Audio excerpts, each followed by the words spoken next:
Buenos días para todos, bienvenidos a estas formaciones que lidera la Dirección del Centro de Excelencia Docente AEDU de Minuto.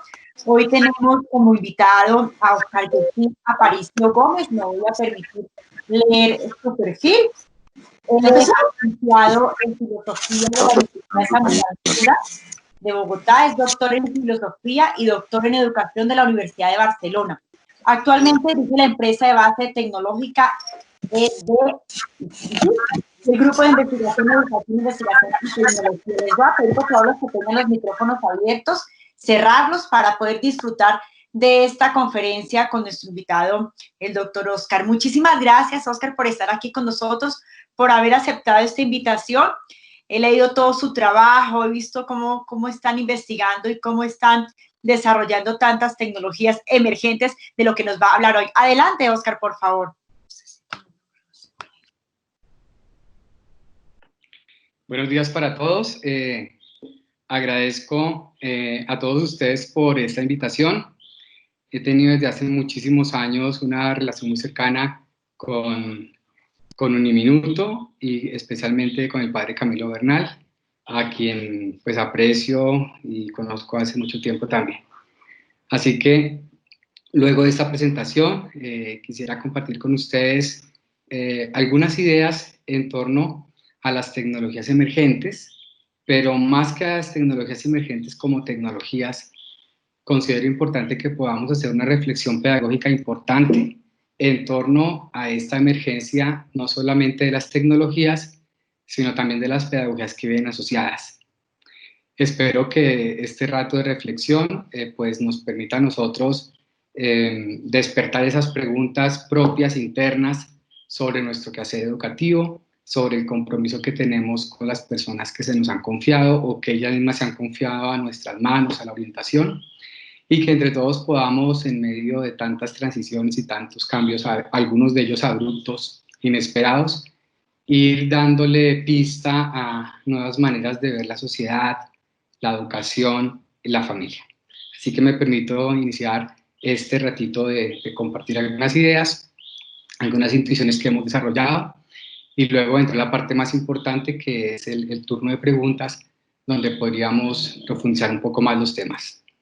Bueno, mientras el doctor Oscar va preparando allí su presentación, les cuento que tenemos también personas de fuera de Uniminuto, porque algo que siempre digo y que me gusta hacer es que podamos estar y podamos compartir con otras instituciones y con otras organizaciones y hacer una auténtica gestión del conocimiento. Entonces, saludo especialmente a quienes están aquí como invitados fuera de Uniminuto. Los profesores de Uniminuto también, pues, un saludo muy especial. Esto también nos va a servir muchísimo de cara al 5º encuentro de prácticas pedagógicas innovadoras, todas las ideas y todo lo que Oscar nos pueda compartir el día de hoy. Recuerden también que esta charla queda grabada aquí en Teams, en el grupo que tenemos en este momento, y también se sube a YouTube, al canal de Uniminuto Virtual y Distancia, para que la puedan revivir o la puedan compartir con quienes ustedes deseen. El tema que vamos a tratar hoy, que amablemente el doctor Oscar nos ha ayudado, es el tema de tecnologías emergentes en educación, muy propicio para lo que estamos viviendo en este momento. Bien, vamos a iniciar entonces este ratito de reflexión, de compartir. Quisiera empezar con un tema de un contexto un poco más amplio, que es el que nos proporcionan las pedagogías emergentes en los ambientes virtuales de aprendizaje, donde sabemos que ustedes en Uniminuto son bastante hábiles y tienen muchísima experiencia. Repito, estos días que estamos en transiciones de todo tipo, sí que hemos llegado a pensar que hay que tener una cierta preparación en el uso de las tecnologías, pero cuando le quitamos a las tecnologías el componente de acompañamiento en la pedagogía, la educación, las preguntas profundas por lo fundamental, se quedan solamente unos aparatos que no nos pueden permitir hacer o utilizarlos como herramientas para el conocimiento, ese tipo de herramientas cognitivas. Por lo tanto, si me permiten, quisiera empezar en la primera parte hablando que nos encontramos, como todos bien lo sabemos, y no solamente por el momento histórico en el que estamos pasando este año a nivel mundial, sino en general estamos en unos tiempos de incertidumbre, de todo tipo. Estamos aprendiendo en tiempos de incertidumbre, donde todo cambia muy rápido, donde no es fácil adaptarse a un cambio cuando ya tenemos otro cambio que está encima y que casi que no tenemos tiempo de asimilarlo. Y en este contexto, sí que me parecería importante resaltar que este tipo de transiciones no son solo en el campo educativo, sino que son en el campo social, económico, cultural, de todo tipo. A mí me gustaría, si me lo permiten, enfocarme en algunos de ellos y comenzar, por ejemplo, hablando de cómo, en primer lugar, desde la Revolución Industrial hemos tenido una evolución desde finales del siglo XVIII, donde con la llegada de la primera revolución industrial aparece una introducción de otro tipo de equipos de producción, ya mecánicos, impulsados por agua, por energía, especialmente el vapor, llega la locomotora, llega ese tipo de cambio de una cultura muy agrícola a una cultura en transición que en ese momento no sabe hacia dónde va, pero que va de alguna manera configurando en sus inicios las ciudades tal como las conocemos. Podríamos hablar que esa industria no se queda ahí, sino que comienza una evolución muy potente hacia mediados del siglo XIX con la segunda revolución industrial, cuando hay una introducción fuerte de la electricidad y del petróleo como fuente energética. Esto nos permite ya una producción local sin una producción masiva, donde la cadena de producción, distribución y consumo comienza a hacerse muy evidente y muy especialmente en la manera como se divide el trabajo. Ya el trabajo no es algo local, ya no es algo doméstico, sino que está comenzando a salir de los campos, a industrializarse ya desde finales del siglo XVIII y evidentemente que comienza a configurar, como lo decíamos antes, las ciudades. Este tipo de cambio que genera muchísima reflexión también en la filosofía, ahora se nos ocurre por ejemplo a Marx y a otros, a todo el equipo de aquella época, nos va llevando hasta casi 100 años después, hacia mediados del siglo XX, quizás después de la Segunda Guerra Mundial, hacia el año 60-70, cuando se comienza a hablar de la tercera revolución industrial, una revolución donde el componente importante es la automatización de la producción. Ya el tema de la producción masiva comienza a ser automatizada, ya no está en manos de las personas, sino en manos de otro tipo de pseudointeligencia, si lo podemos llamar así, y comienza también a aparecer en ese contexto el tema de los usos de nuevas tecnologías a través de la electrónica. Y que comenzamos a llamar nosotros y a escucharlo desde hace bastantes años, hace unos 30 años más o menos, con el tema de las tecnologías de la información y la comunicación.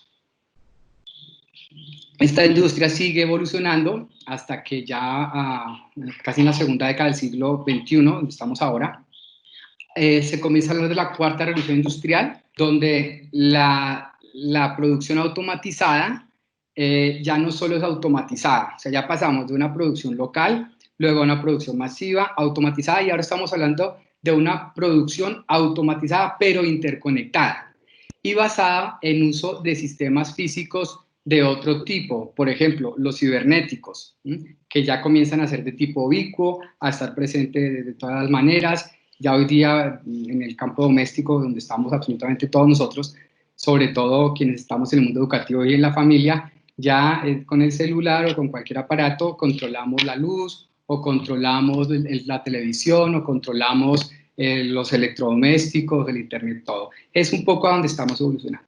Démonos cuenta cómo, y excúsenme que ha sido tan breve, pero por cuestión de tiempo, esta evolución que nos comienza a abrir la revolución industrial, sí que comienza también a configurar otro tipo de evoluciones, no en el mismo espacio de tiempo de 3 siglos, pero sí lo comenzamos a ver, me refiero a 18, 19 y 20, sino que lo comenzamos a ver en esos espacios más cortos, por ejemplo, viendo cómo evoluciona también la web. La web evoluciona, la web 1.0, cuando hablábamos a finales de los 80, principios de los 90, cuando éramos más jóvenes, se nos notaba mucho más la juventud, cuando estaba el web que subía contenidos a la web estática y los usuarios descargábamos un tema como de tipo repositorio, pero que no iba más allá. Era un tema muy de HTML, muy de portales, y creíamos ya con, por ejemplo, navegadores a principios de los 90 como Altavista, que ya lo teníamos todo porque podíamos descargar casi pues la mayoría de cosas esperando mucho tiempo sin necesidad de la biblioteca. Sigue evolucionando esta web y o sea, no lo puedo dudar, hablando por ejemplo ya de no web 1.0 estática, sino web 2.0, donde la web se hace dinámica, donde hay un webmaster, donde hay unos usuarios que participan en la edición de contenidos y luego hay una comunidad que interactúa de una manera mucho más rápida y mucho más pues, interactuada como estaba en la web estática. Vean con el trencito.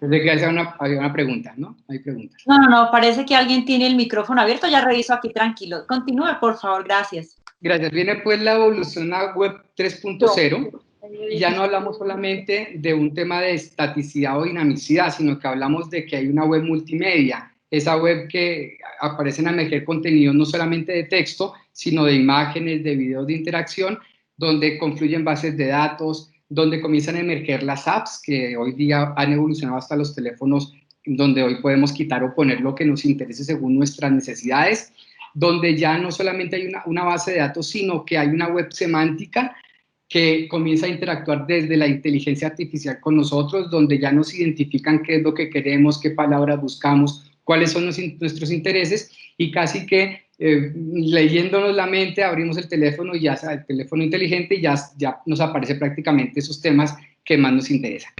Y esta web 3.0 está en una permanente emergencia y evolución hacia la web 4.0. Una web donde, como les decía, es una web simbiótica, donde es una web donde ya hay una unión muy profunda con nuestra manera de actuar, casi que con nuestra manera de pensar que nosotros dejamos filtrar en la red.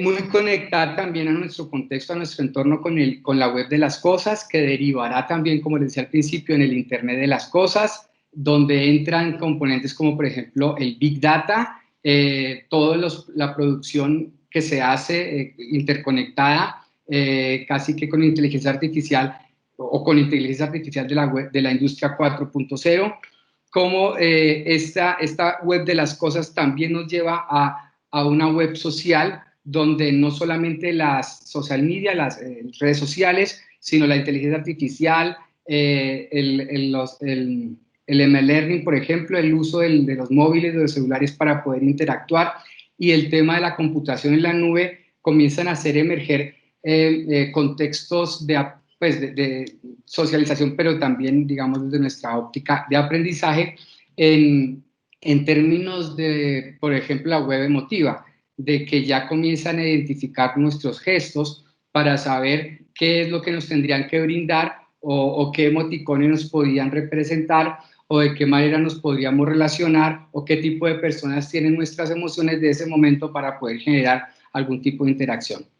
Pero también aparece una web más persuasiva, una web que te permite a ti comprender la realidad de otras maneras, como por ejemplo la realidad aumentada, entrar a unos contextos de realidad virtual, ya sea con el uso de artefactos, o ya sea porque con una serie de aplicaciones puedes en plano en 2 dimensiones pasar a 3 o 4.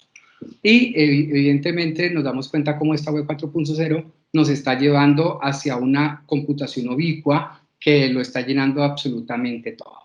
Demos cuenta cómo tanto en la revolución industrial como en las transformaciones de esta web, no nos estamos quedando quietos, estamos viviendo muy rápido, estamos accediendo a información muy rápido y por lo tanto necesitamos unas plataformas que sostengan todos estos cambios. Y ahí es donde entra también la importancia de nombrar también rápidamente esa evolución de la conectividad, donde pues, las plataformas se pueden montar, que son las que normalmente utilizamos en los teléfonos hoy día, pero hace muy pocos años la teníamos vinculada totalmente a los artefactos, a los computadores, a los portátiles, a las tablets, etcétera, de otra manera.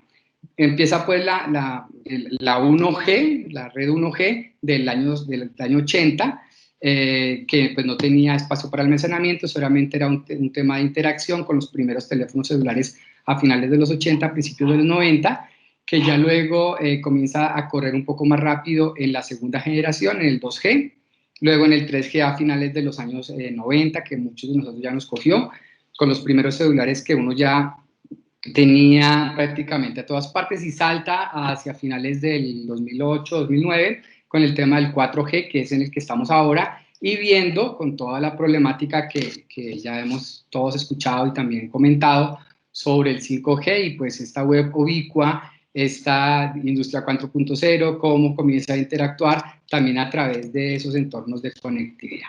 Y con este contexto, también podríamos llegar a plantearnos, como algunos autores indican, que también estamos en una evolución del aprendizaje. En la educación también hemos pasado, digamos, del aprendizaje 1.0, ahora explicaremos un poco rápidamente de qué se trata, al aprendizaje 4.0. Si por ejemplo lo hablamos en términos de disciplinar, interdisciplinar, multidisciplinar y transdisciplinar, podríamos quizás comprender lo que quieren decir la mayoría de los autores que podemos encontrar en publicaciones en bases indexadas Scopus WOS y pues otro tipo de literatura que vamos encontrando como profes en nuestra actualización permanente.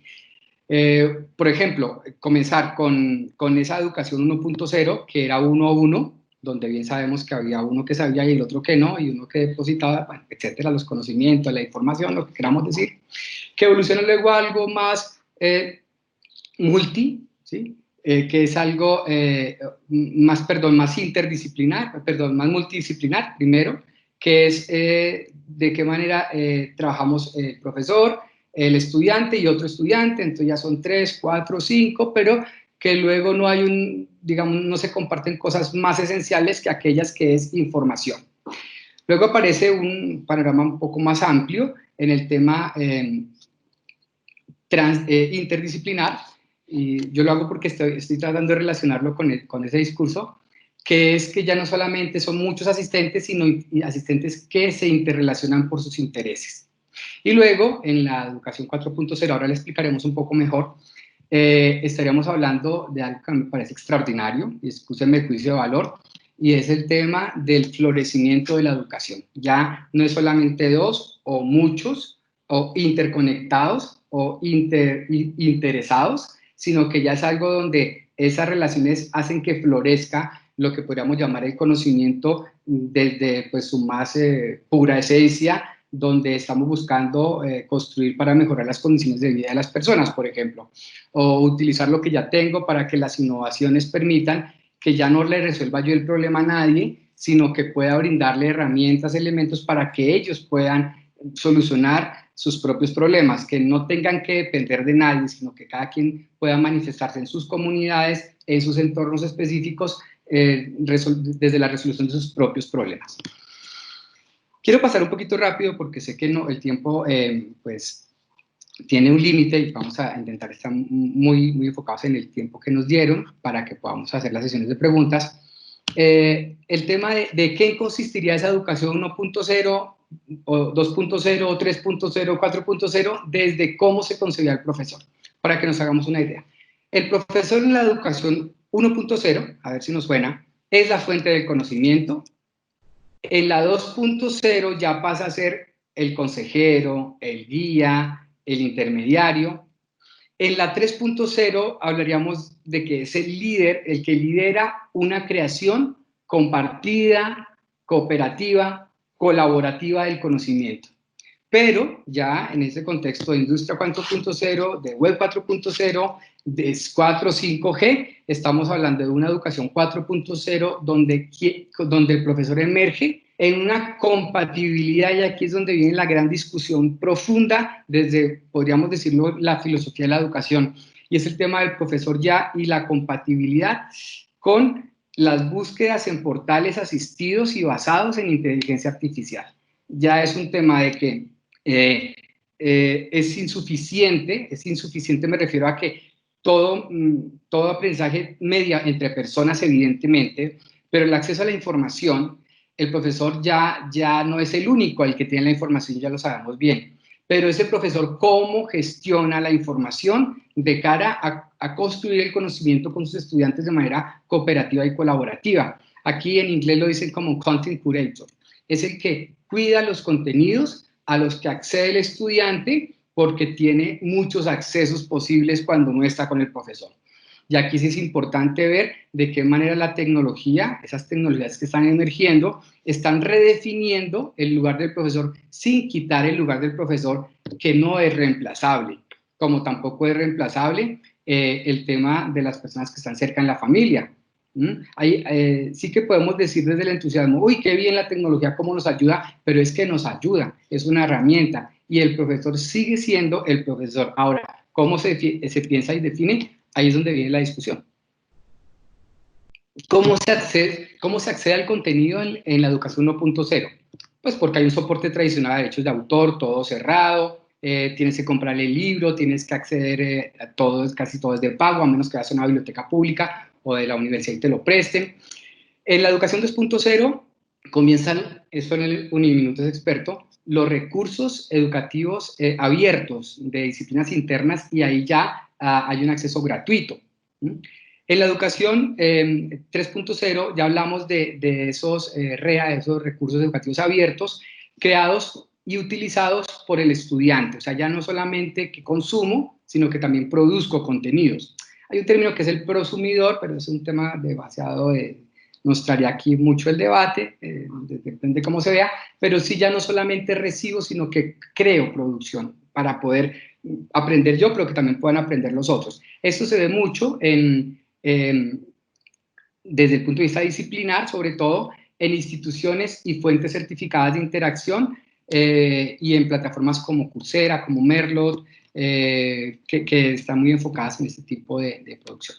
Y viene la educación 4.0 desde el acceso al contenido, que es una disponibilidad en portales de aprendizaje basados en inteligencia artificial que integran los recursos educativos abiertos con los intereses de aprendizaje del estudiante.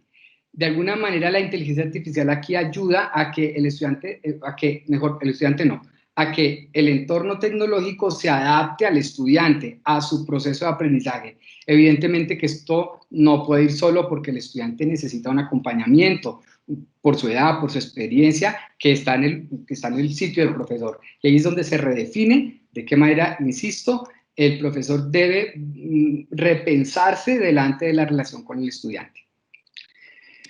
Con respecto al proceso de aprendizaje, educación 1.0, conferencias, ensayos, tareas, exámenes escritas y orales, trabajos grupales acotados a una producción de todo el grupo donde hay 5 personas, pero no sabemos si los 5 tienen el interés o los 5 hacen la producción. Simplemente es un poco como cuando estábamos más jóvenes y funcionaba así un poco el asunto.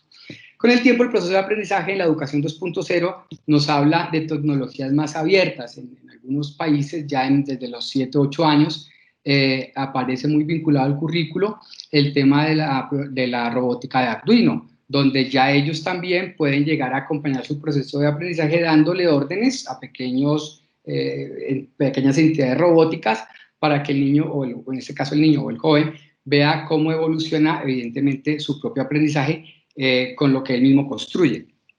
También tenemos en este proceso de aprendizaje aquello que podríamos ver también como una de las metodologías activas hoy día, de los aprendizajes por proyectos, pero que en todo caso esta educación 2.0 todavía está muy vinculada al entorno de la institución educativa, del tipo que sea, no sale.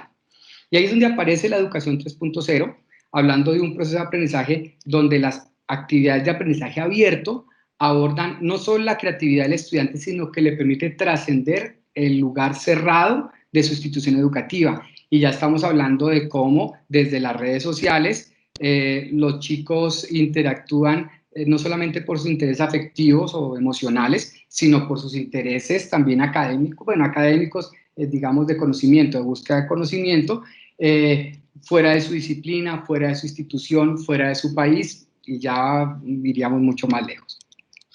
Pero ¿qué pasa en la educación 4.0 en el proceso de aprendizaje?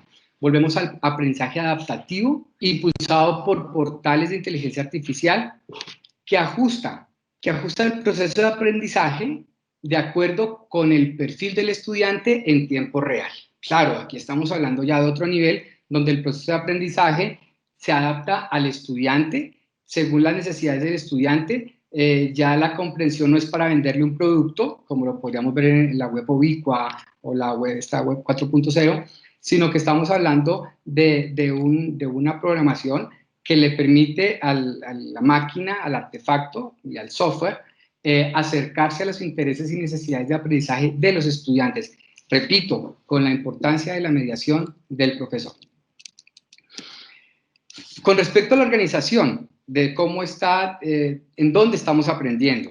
Sabemos que en la educación 4.0 son edificios con límites fijos, donde la enseñanza, la evaluación, la acreditación, todo está centrado en un edificio, en un solo lugar. Salta a la 2.0, donde pensamos en la colaboración interinstitucional. Aquí ya desde 1999 en la Unión Europea con el tema Bolonia, aparece el Erasmus, aparece el tema de intercambio de estudiantes, ya no está cerrado, ya no es uno conmigo, sino que es uno con otros, ya estamos comenzando a abrir el conocimiento a las búsquedas entre pares, entre estudiantes que tienen intereses disciplinares similares, especialmente en el contexto universitario, como lo decíamos. Pero ya en la educación 3.0 ya no solamente hablamos de intercambio de estudiantes, sino de profesores. Esas estancias de investigación, aunque ya venían incipientemente en el siglo pasado, comienzan a hacerse más fuertes. Comienza a haber afiliación de un estudiante, por ejemplo, a dos universidades, es lo que llamamos la hora de titulación. Y ya no solamente lo veo desde mi institución, sino de mi área de conocimiento u otra, con otra institución o con otra lengua. Por ejemplo, en la Unión Europea, que es un buen referente, hablan de doble titulación, pero aquí es el título. El título, normalmente si tú cursas 1, 2 o 3 semestres fuera, ya aparece con otra denominación, donde incluye que tú ya no solo estás en una institución. Y finalmente, esos saltos que estamos escuchando últimamente sobre la organización del aprendizaje, ya estamos trascendiendo el tema de que solo sean universidades. Ya estamos hablando de que la afiliación institucional, y espero decirlo de la mejor manera, ya no es lo más relevante.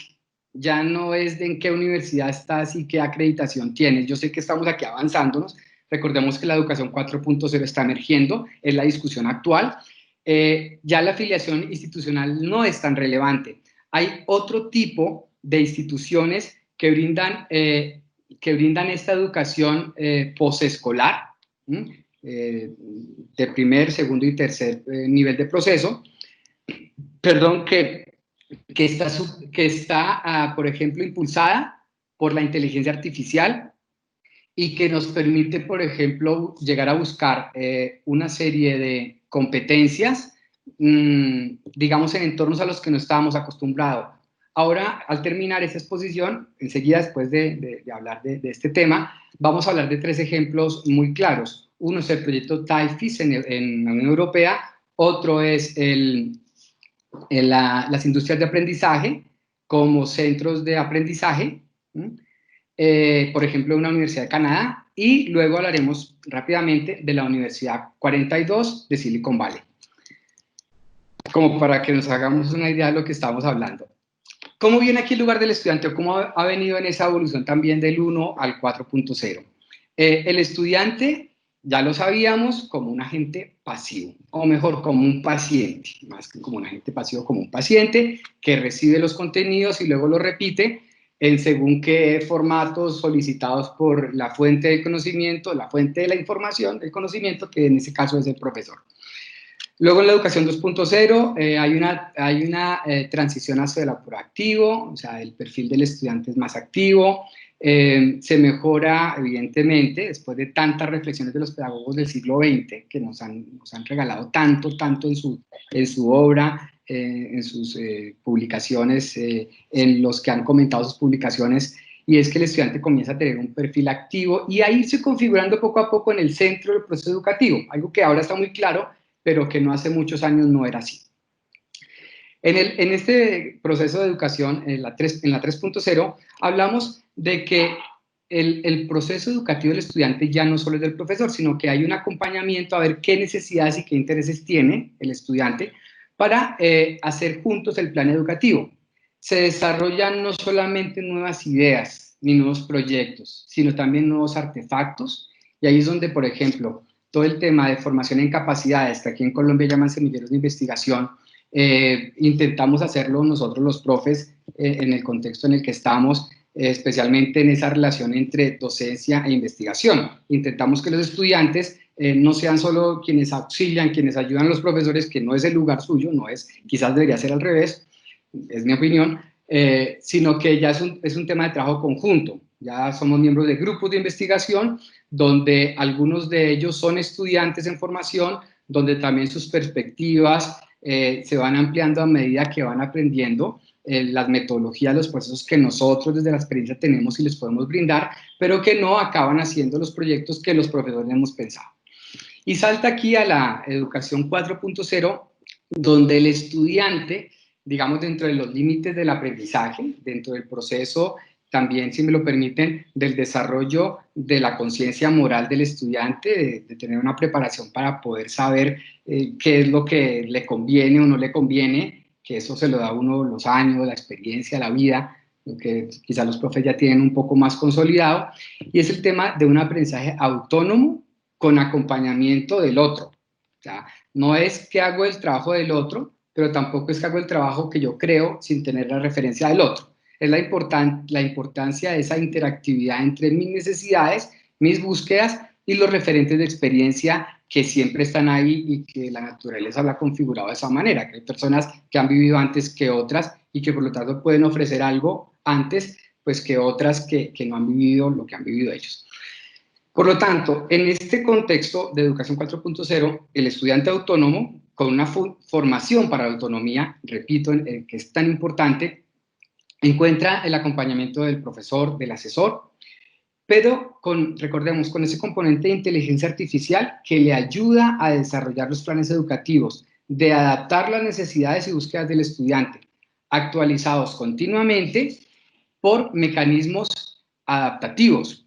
Hoy día, manualmente, nuestros mecanismos adaptativos es digamos, la bibliografía actual, que nosotros podamos construir nuestros sílabos máximo con 5 años de referencia de los autores que vamos a tener digamos, como referentes, aunque haya fuentes que tengan muchísimas décadas para fundamentar el discurso, pero sí que es muy importante el tema de ir actualizando.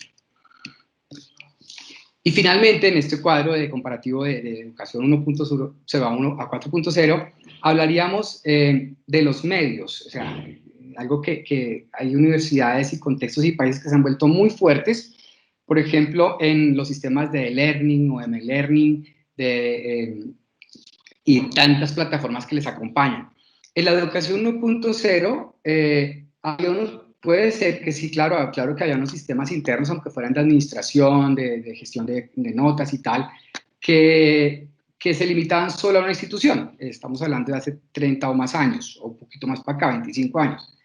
Pero luego se salta a la educación 2.0, donde comienza a emerger el e-learning, donde las colaboraciones involucran a otras personas de otras instituciones, tanto profesores como estudiantes, pero muy enfocados en un solo tipo de aprendizaje, o mejor, en una sola área del conocimiento y un tipo de aprendizaje lineal. Cuando llegamos a la educación 3.0, hablamos de tecnologías impulsadas por la web. En esto, las plataformas nos ofrecen una cantidad de posibilidades. El tema de la emergencia de los últimos 10 años de los MOOCs también nos ofrece una cantidad de posibilidades y desdibujan, digamos, las fronteras del conocimiento desde la afiliación institucional y abren, digamos, ese florecimiento de lo que también podríamos comparar con la transdisciplinaridad, la creación, la transferencia de conocimiento hacia otro tipo de ambientes mucho más potentes y mucho más consolidados para la mejora de las condiciones de vida de nuestra humanidad. Y aquí hablamos, por ejemplo, de la potencia que ha tenido el Moodle, o Blackboard, o la plataforma de la que hablemos. En este caso me parece importante el Moodle, pues por su carácter de abierto, de interacción, de que se puede llegar a modificar de la manera que la institución y efectivamente el estudiante requiere. Pero ya en la educación 4.0, volvemos, en la emergencia de la educación 4.0, hablamos de organizaciones de aprendizaje electrónico, es un poco evolución de plataformas, MOOCs, etcétera, basadas en la web, pero integradas a aplicaciones de inteligencia artificial. A grandes rasgos, pues esta transformación en industria, en conectividad, en web, pero también que nos toca la educación, tiene varios ejemplos. Yo les comenté que les iba a decir que es el primero, el proyecto TAIPIS en la Unión Europea. Esta es una plataforma de aprendizaje innovadora desarrollada en consorcio con diversas universidades europeas. Es una plataforma abierta en red para aprendizaje de temas de Industria 4.0 y que está dedicada especialmente a estudiantes universitarios y de estudios técnicos y tecnológicos. Tiene estrategias de educación basada en redes sociales, eso quizás para nosotros desde las pedagogías y tecnologías emergentes es atractivo, y más que para nosotros también para los estudiantes, y el tema también de otra de estas pedagogías que emergen, que se llama la alineación constructiva. Todo este tipo que ya, bueno, en otros espacios podríamos discutirlo, hablarlo, son otro tipo de estrategias pedagógicas, de metodologías activas, de pedagogías emergentes, que nos permiten acompañar los procesos de construcción y transferencia de conocimiento a los estudiantes, también desde el acompañamiento, evidentemente, del profesor. A grandes rasgos, la educación basada en redes sociales, para que no se queden con la duda, yo sé que nosotros vamos a leer y tal, pero rápidamente. La educación basada en redes sociales se centra en el trabajo en equipo, la construcción de redes de interacción entre estudiantes y docentes de diferentes filiaciones y donde se desdibujan las filiaciones para que emerja conocimiento. Y la alineación constructiva proporciona marcos comunes necesarios para compartir objetivos educativos entre diferentes instituciones y diferentes metodologías de aprendizaje. El segundo que les comentaba era esto de las Learning Factory, de las industrias fábricas del aprendizaje, fábricas de aprendizaje como centros de aprendizaje. Y aquí vemos que donde encuentra la universidad, una universidad canadiense, la Universidad McMaster en Canadá, McMaster University, hay un momento donde la universidad no tiene la infraestructura suficiente que sí tiene el sector productivo de la industria. Ahí es donde hay una serie de créditos compartidos donde la universidad reconoce sus límites, por ejemplo, en la producción de un prototipo, de una patente, y necesita saltar y trabajar construcciones compartidas con otro tipo de industria especializada, digamos, en este foco de construcción de conocimiento y también de construcción de artefactos o de productos de ingeniería que son necesarios, pues, para la mejora de las condiciones de vida de las personas. Y finalmente, algo que seguramente muchos de ustedes han escuchado, y es el tema de la Universidad 42, una universidad donde no se paga el tuition, la matrícula, donde no hay profesores, hay que también entenderlo desde dónde, y donde tampoco hay clases. Entonces dice, ¿qué universidad es esa? Pues es en torno a proyectos donde se presentan proyectos de interés para estudiantes de todo el mundo.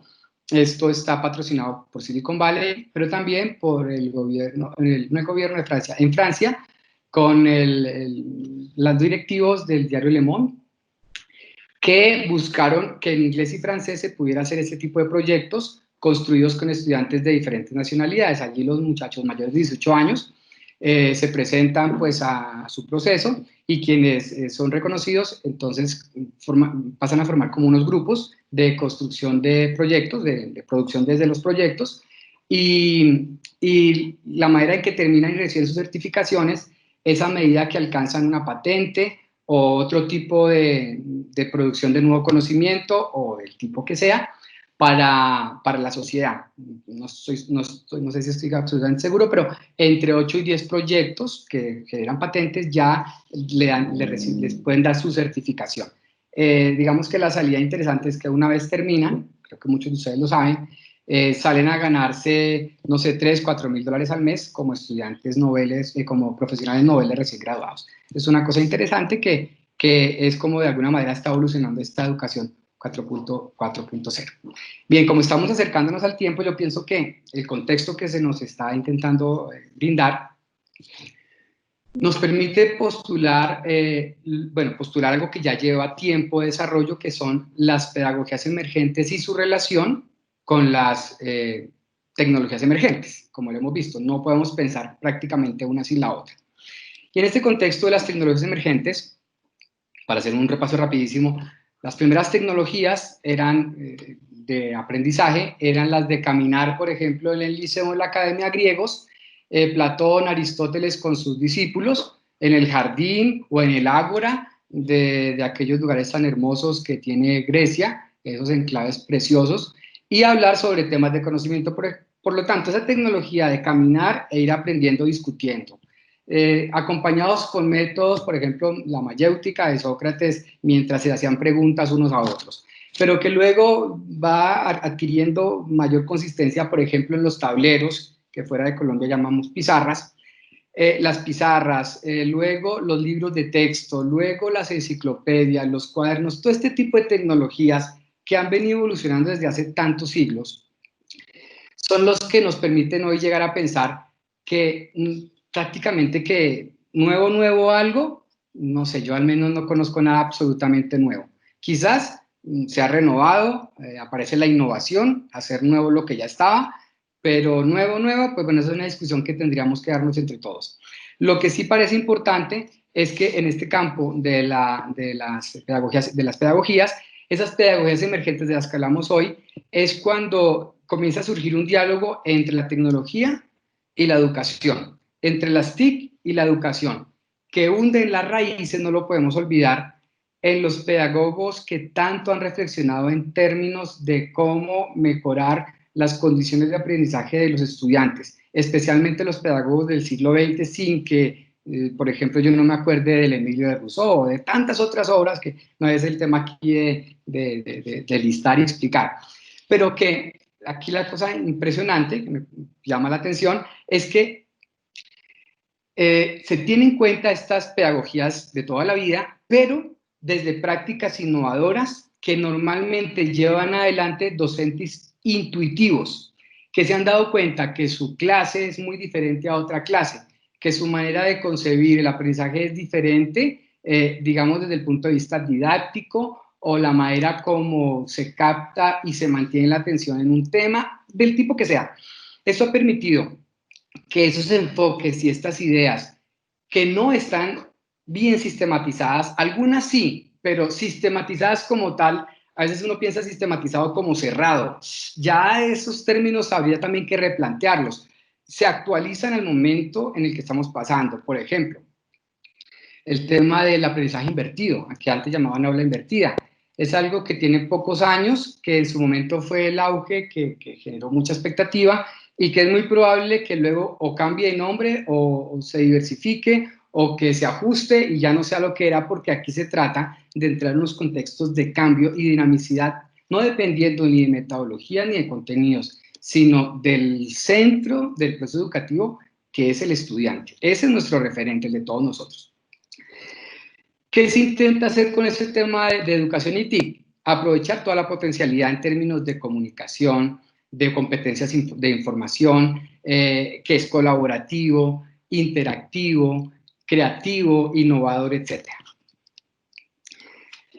Y digamos que en este contexto las pedagogías emergentes han sido muy hábiles, o quienes se han enfocado a hacerlo, en que han concebido o se han dado cuenta con muchos de nosotros que la educación va más allá que la adquisición de conocimientos o de información o de habilidades, que estamos enfocándonos más hacia un aprender a aprender durante toda la vida, estamos enfocándonos más a la metacognición, que también se enfoca a procesos, por ejemplo, de reflexión profunda, si me lo permiten, de meditación, de escucha de los sentidos, de percibir sensaciones desde el olfato, el gusto, el oído, o sea, estar en entornos que te permiten descubrir qué aprendes cada día de tu vida.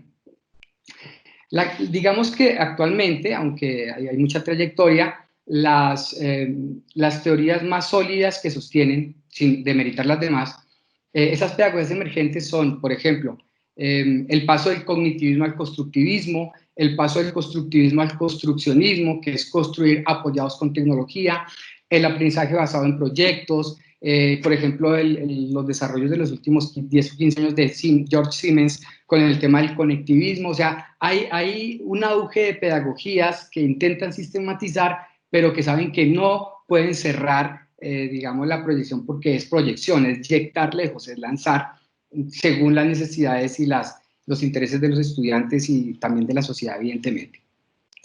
Estamos evidentemente superando los límites físicos y organizativos, como lo decíamos antes en esa educación 3 y 4.0, del aprendizaje colaborativo que ya aparece tan claro en los entornos de aprendizaje personal, los PLES en inglés, el concebir al profesor como un content curator, como el que acompaña el proceso de los estudiantes, quizás reflexionando primero sobre los medios a los que accede, la información, filtrándola, etc. Y evidentemente, que eso sería para otra ocasión, de qué manera la evaluación entra en estos contextos emergentes, qué tipo de evaluación y cómo se tendría que hacer.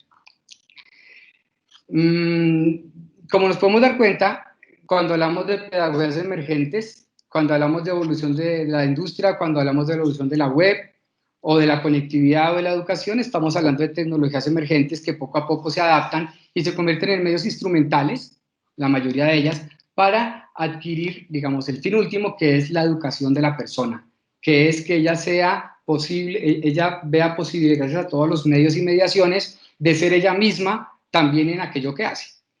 Por lo tanto, las tecnologías emergentes como herramientas, como conceptos, innovaciones, sí que se usan en contextos educativos según las necesidades del contexto. También vemos que las tecnologías emergentes experimentan, como decíamos antes, ciclos de sobreexpectación, creemos que el aprendizaje por radio era lo último.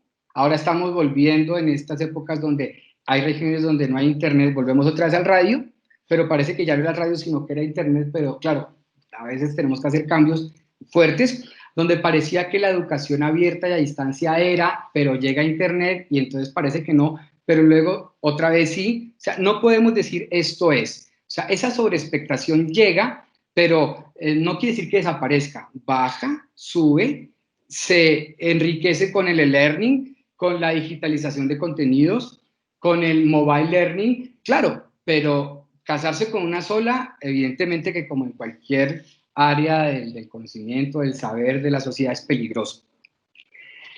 Pero al mismo tiempo, no podemos desconocer el tema de que aunque sí que hay ciclos de sobreexpectación, son potencialmente disruptivas. Vuelvo a repetir lo mismo, como la radio, la televisión, relacionadas con el aprendizaje, el internet, después el learning, la educación abierta a distancia. O sea, siempre hay ciclos de sobreexpectación, ciclos de disrupción, pero también ciclos donde baja la onda, donde baja el pico, como diríamos estos días. Y comenzamos a pensarlo de maneras distintas, desde la integración.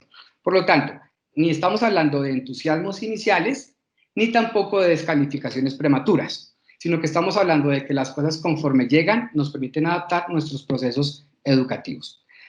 Simplemente yo terminaría, digamos, estas ideas antes de pasar a la conclusión, pues diciendo lo evidente, que es que la relación que hay entre la pedagogía y la tecnología es compleja, pero también nos hemos dado cuenta que desde sus inicios es simbiótica.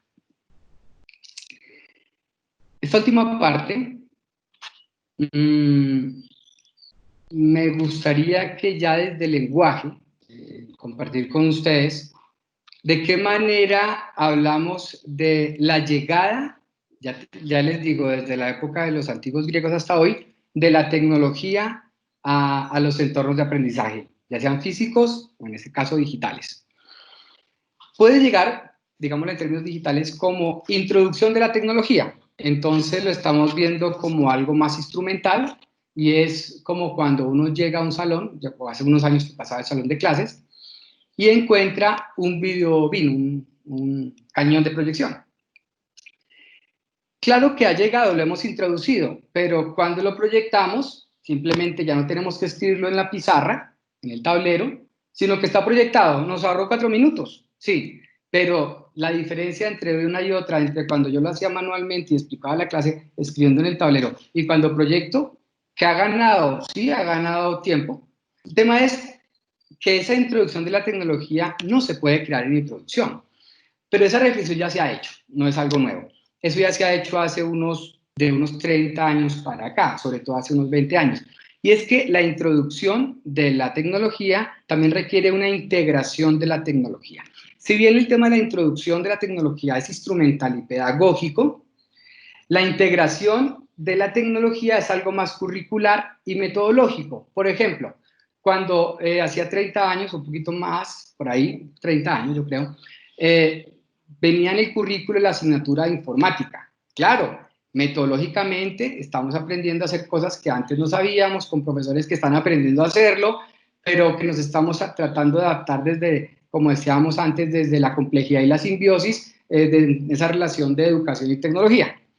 Sin embargo, hace unos años, hace unos 25 años, surge un término, no, unos 25, no, unos casi 20 años, de algún autor, de los que aquí está en la bibliografía, que es de qué manera hacemos una, ya no introducción o integración, sino ir a lo profundo. ¿Cómo hacemos una impregnación? Quizás una impregnación curricular, una impregnación de la práctica docente, una impregnación del aprendizaje a lo largo de toda la vida, de las TIC. Y se plantean diversos también autores el tema de la impregnación de la tecnología en los entornos de aprendizaje. Es decir, impregnación es cuando yo tomo uno de mis artefactos electrónicos y lo uso sin darme cuenta. Cuando yo llego a una clase y con el celular estoy proyectando al videobeam a través de un, por ejemplo, puse la publicidad, un Apple TV, y entonces simplemente proyecto el teléfono y voy usando lo que necesito, mientras los estudiantes que ya tienen la preparación previa también lo pueden hacer. Este tema de que nadie se distrae con la tecnología porque la tenemos tan asimilada y estamos tan acostumbrados que ni siquiera nos damos cuenta que la estamos usando. Es cuando hablan, por ejemplo, del aprendizaje 24/7, 365, 360 grados, 3D, ya 4D, las D que sean necesarias. Y es cuando uno se pregunta, como les decía antes, desde el punto de vista terminológico, cuando uso las TIC, ¿de qué manera las uso? Y hay varias maneras. Las podemos usar. Las podemos usar, por ejemplo, para aprender de las TIC.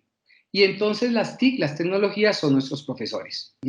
Entonces a mí me encanta la ópera y entonces quiero escuchar una ópera en YouTube y aprendérmela y repetirla. Está bien, claro, es interesante, sirven para eso, ¿sí? Pero esas son opciones que tiene cada persona para usar la tecnología. En los entornos educativos, de qué manera, no hablo de sistematización, pero sí de qué manera se convierte en una herramienta de acompañamiento. Puede ser, pero entonces, ¿para qué estamos nosotros? Por ese motivo, también podemos hablar de aprender sobre las TIC, que es en el fondo lo que estamos haciendo ahora. Aprender sobre el auge, la emergencia, la pertinencia de la tecnología en el contexto educativo. Lo podemos saber, pero esto hace que mejoremos nuestra práctica. Quizás sí, quizás nos está dando un soporte en el discurso, quizás nos está permitiendo tener una serie de elementos a la hora de preparar nuevamente los espacios de aprendizaje, quizás nos ayuda a que la discusión para que emerjan nuevas metodologías activas en el aprendizaje surjan en el diálogo con otro profe o con los estudiantes, sí. Sin embargo, cuando hablamos de las TIC en este contexto, también podemos hablar de las TIC, aprender para usar las TIC, pero ya no desde el punto de vista, digamos, operativo, sino desde el punto de vista de los valores. ¿Qué actitudes y valores acompañan el uso de las TIC? Entonces, ¿cuánto tiempo es lo correcto? ¿Qué tipo de contenidos está bien que yo vea a los 7 años? O si no puedo ver sino hasta los 12 o a los 15, o en grupo, o si tengo que tenerla solo en mi cuarto, o cada estudiante con un computador o mejor 2. Ese tipo de cosas es importante y le pueden promover las actitudes y los valores. Pero cuando nosotros hablamos de pedagogías emergentes, de tecnologías emergentes, de cómo usarlas en la clase, de cómo usarlas en el proceso, de cómo usarlas en los espacios de aprendizaje, estamos hablando de aprender con las TIC. Aprender con las TIC es aprender con la tecnología y sus productos como herramientas cognitivas, como herramientas para el conocimiento.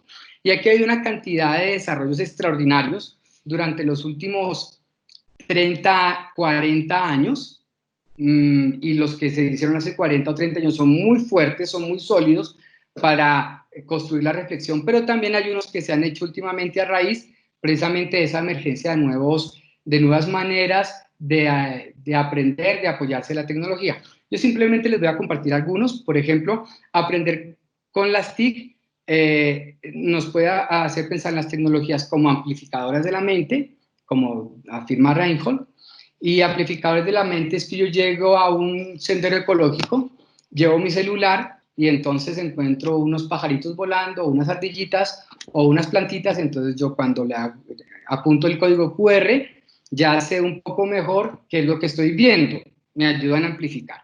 O por ejemplo, en las TIC, aprender con las TIC como herramientas reorganizadoras de la mente. Entonces, toda esa cantidad de aplicaciones que nos permiten a nosotros organizar no solamente nuestras agendas, sino nuestras presentaciones, aquellos temas que yo quiero compartir con los demás, etcétera.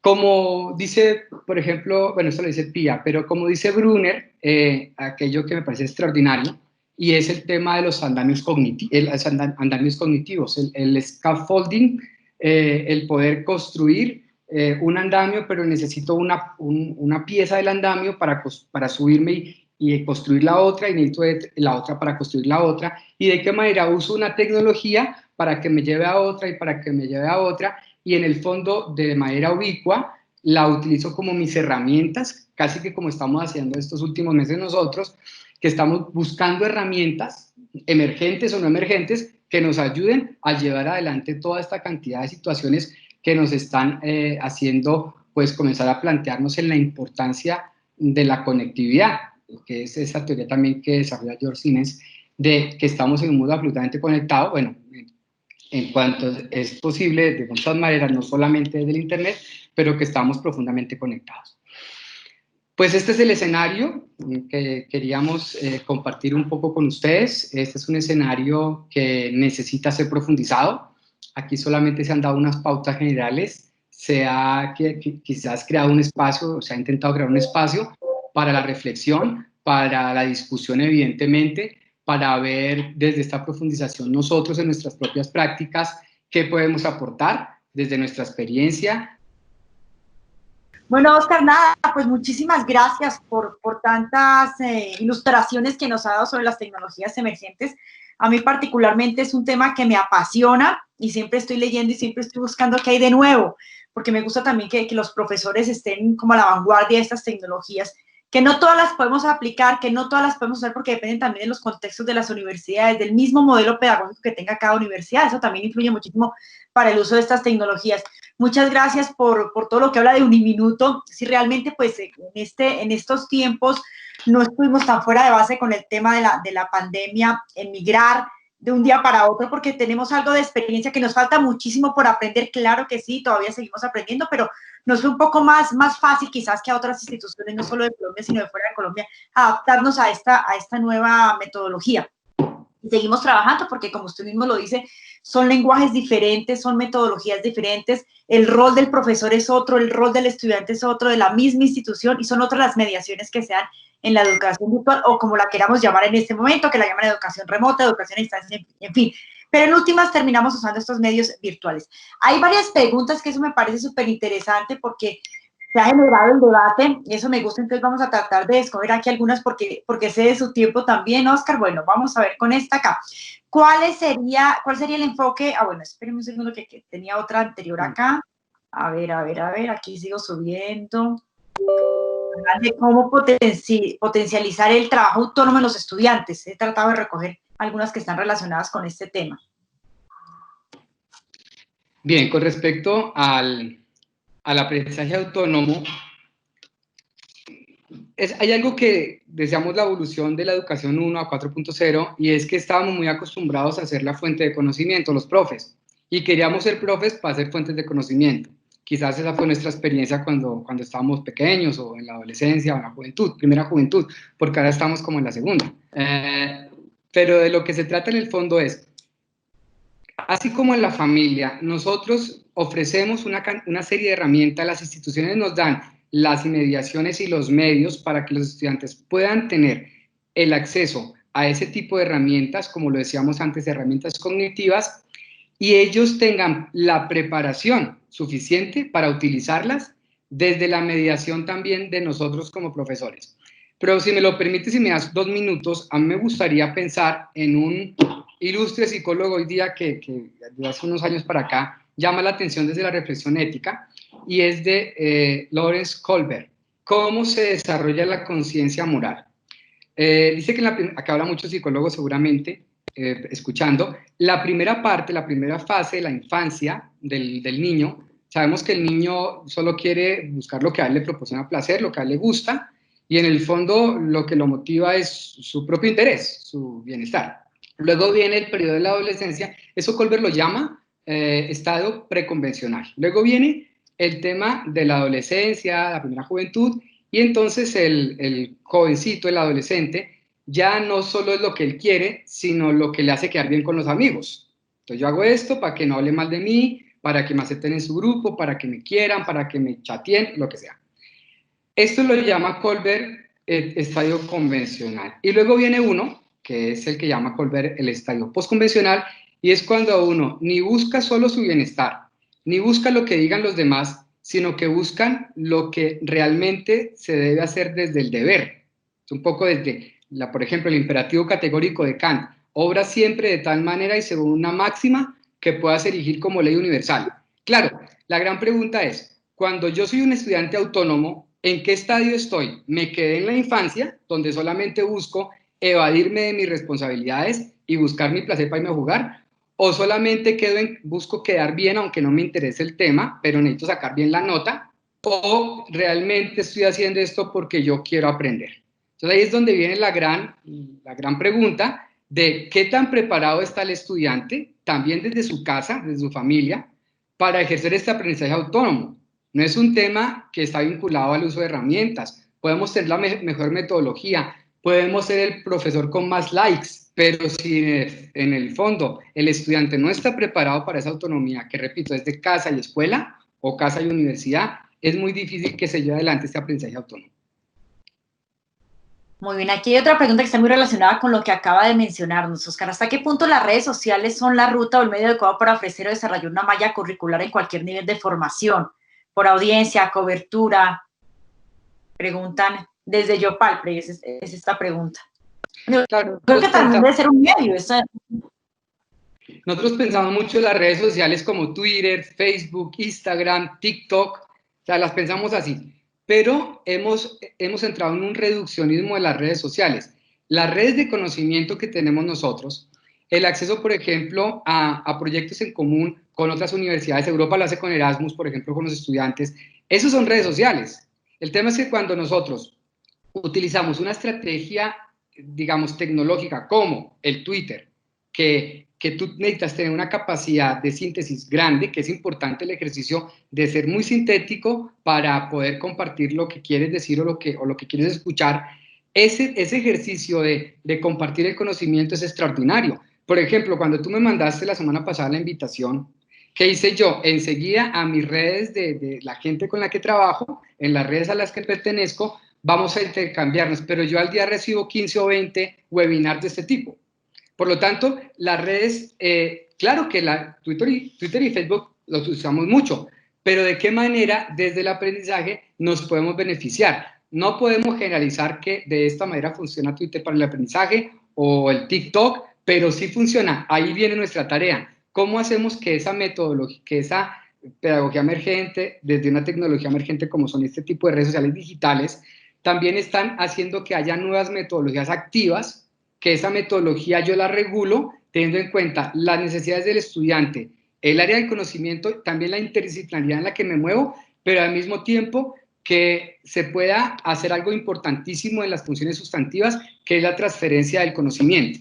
Por lo tanto, las redes sociales tienen mucho potencial, de lo que se trata es que nosotros podamos irnos adaptando a lo que necesitamos de ahí y que no se quede en algo banal que desaprovechamos y que los chicos sí que lo tienen muy a la mano. Muy bien, hablaba usted también de los proyectos colaborativos en línea en lo que Uniminuto ha empezado a incursionar y realmente son pocas las universidades. Digamos que en Estados Unidos ellos hacen mucho proyecto colaborativo en línea y si está la plataforma el Hub Academy, donde Uniminuto pues también está trabajando, y es súper interesante porque se rompen las barreras de tiempo, de espacio, los profesores diseñan colaborativamente, los estudiantes se integran de manera colaborativa, no solo para desarrollar un proyecto, sino para también cambiar cultura, para intercambiar aspectos culturales, y esto es importante también en el desarrollo de nuestros estudiantes. Vamos con una última pregunta, porque yo sé de su tiempo. Óscar, muchas gracias. ¿Cómo cambia la educación con el Internet de las cosas? Es que en el fondo lo que cambia la sociedad cambia la educación.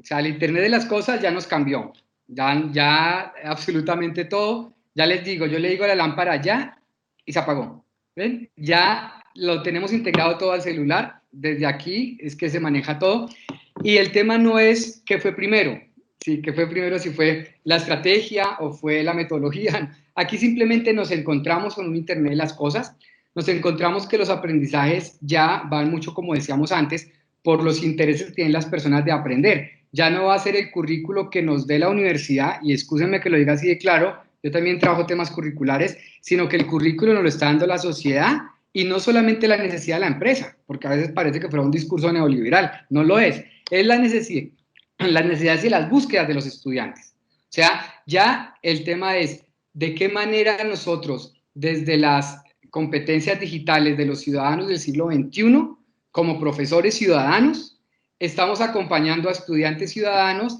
en unos contextos sociocultural económicos que están ya mediados por el Internet de las cosas. Es algo que depende mucho de nosotros, de nuestra inquietud, nuestro interés, y sobre todo la disponibilidad que tengamos a aprender cada día. Y voluntad de las instituciones si quieren cambiar. Porque había una pregunta aquí, entonces, ¿qué modelo pedagógico debe seguir Uniminuto? Pues es que depende también las decisiones que tome cada institución, en cómo quiere trabajar, en cómo quiere enseñar, en cuáles son esos procesos que quiere desarrollar con sus estudiantes. Bueno, yo saludo aquí de manera especial a Carlos Aparicio, el rector de UNITEC, que está unido con nosotros en esta conversación, y al igual que todos los invitados, tuvimos cerca de 100 participantes. Óscar, se nota también lo que movió a usted en sus redes, y eso nos parece también importante. Yo hago lo mismo, a mí me envían, me invitan y demás, pero lo importante es mover. Entonces a veces digo, pues el conferencista también es parte de su trabajo de mover, porque el conferencista también debe compartir con sus redes y demás. Bueno, Óscar, creo que se nos quedan preguntas en el tintero que quizás más adelante podamos resolver y podamos compartir en otra charla tan interesante. Muchas gracias por habernos acompañado. Muchas ideas nos da para los profesores, para todos los que estuvieron hoy en esta charla, de mirar cómo las tecnologías realmente se convierten en aliadas de la educación. Y siempre el profesor va a ser quien va a estar ahí detrás, con los diseños instruccionales, con la metodología, con la didáctica, con la evaluación, bueno, con todo lo que le corresponde al profesor de su papel en medio de estas tecnologías emergentes, que cada día vamos viendo algo nuevo. Lo que usted decía, hace unos años quizás no se llamaba aula invertida, y a un genio se le ocurrió ponerle aula invertida, pero eso venía desde Grecia, por decir algo. Entonces son cosas que vamos mirando y que vamos cada día aprendiendo. Bueno, no lo molesto más, Óscar, muchísimas gracias de nuevo. Gracias por la invitación. Gracias. Espero tener estos espacios. Muchas gracias por todas las claves que nos da en este tema de tecnología, que ya no es ajena, que todas las instituciones en todo el planeta las está utilizando, querámoslo o no, y por lo menos por este resto del año lo vamos a seguir haciendo, o por lo menos ya muchas instituciones decidieron incorporar un porcentaje de tecnología en cada uno de sus cursos, porque vieron las ventajas que esto tiene, siempre haciendo pedagogía y la tecnología, lo digo yo. Bueno, entonces los despedimos. Ya les digo, esta grabación quedó aquí en Teams, igual queda en YouTube, para que la puedan revivir, y se las compartiré también. Feliz día para todos. Muchas gracias, Óscar, muy amables. A ustedes, muchas gracias. Chao. Hasta pronto.